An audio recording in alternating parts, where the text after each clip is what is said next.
Settlements squander valuable and needed natural resources, especially water. Water is an essential commodity in Palestine.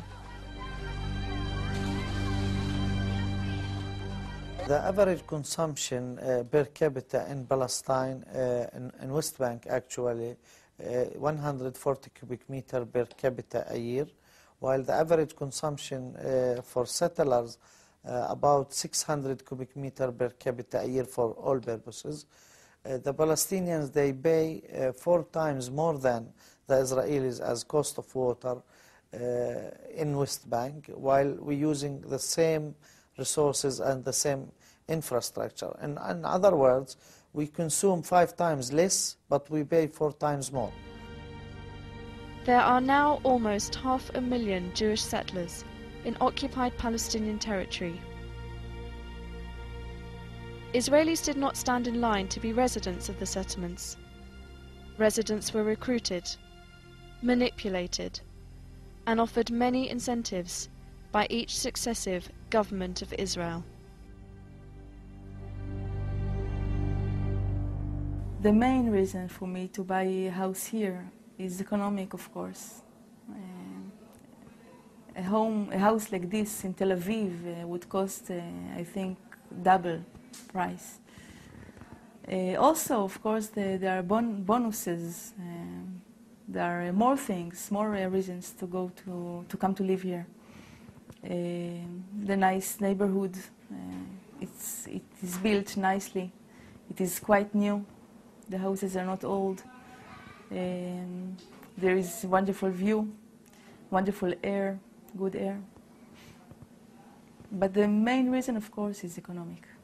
The government also gives incentives in very good conditions for people who buy houses in the settlements.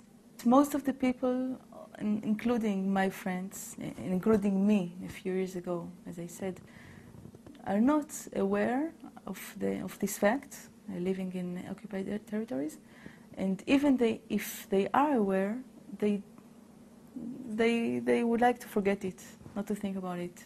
What Israel did, especially Sharon, that was very smart, Sharon saw that there weren't enough ideological settlers. The religious settlers that really see this as the land of Israel and want to conquer it from the Arabs. There are not that many. And he couldn't get masses of Jews into the occupied territories on an ideological basis. So what he did is he disconnected ideology from settlement. So you have Ma'ale Adumim and Givat Ze'ev and Ariel and Alfei Menashe, a lot of other cities that have nothing to do with settlement or politics. They're normal people living there. They don't even know, half of them, that they're across any kind of a green line, which has been completely eliminated from the Israeli maps. It's a big problem for me, in my eyes, that the people of Pisgat Ze'ev don't even know when a house is demolished nearby and 10 children are without house, which happened just last year. Most of the people in Pisgat Ze'ev don't know about it, and the few who do know about it, they don't care. I think a lot about the difference of my son and the conditions he lives in, and the kids a few hundred meters nearby. And I even write about it in the neighborhood newspaper. And I would like people to open their eyes and to see these things. It's very hard, the sharp difference, geography and in the mind, between the refugee camp, just nearby here, and the people who live here, which complain about such stupid things, like the garbage is not moved every day, but only every 2 days, or something like this. The government tricked us for buying a house here, as the government tricked so many of Israel citizens. If the government offered me some apartment, more or less like this, as I have now, in another place, in Israel, not in the occupied territories. And that would make the peace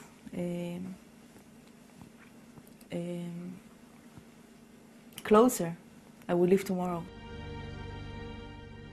According to the Israeli group Peace Now, the overwhelming majority of settlers, 80% of them, consider themselves to be economic settlers. But the other 20% are ideological, hardcore religious zealots. They are well armed and have no hesitation in using these arms.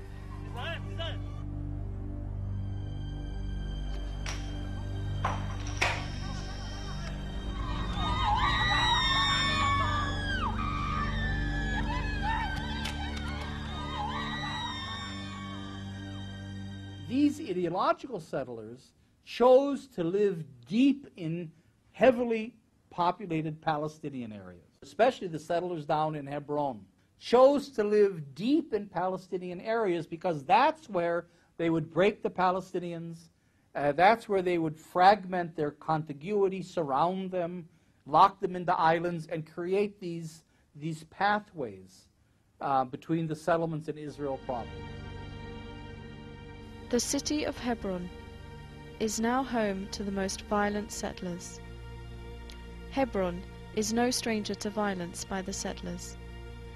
In 1994, an American-born Jewish doctor entered the Holy Mosque in Hebron and slaughtered 29 Palestinians at prayer.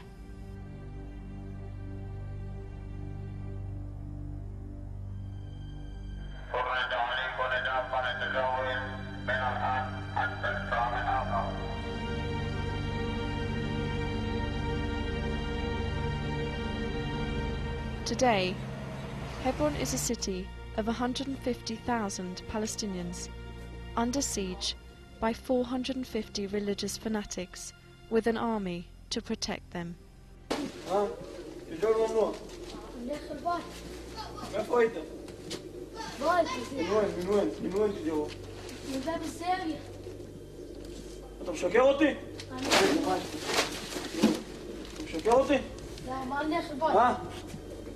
איפה הבית שלך? וين تسكن؟ زين. يلا ليش البيت. In the 1980s, the Hebron settlers decided to venture out of their settlements and move into the city itself. The Palestinian neighborhood of Tel Rumeida was their target. The people of Tel Rumeida endure all kinds of settler violence and harassment, intended to force Palestinians to leave their homes and their land. They are in a constant state of siege, curfews, and checkpoints. According to the United Nations, there are 181 checkpoints in the Hebron area. It's difficult and often dangerous to travel from home to work, to the market, to visit friends and family.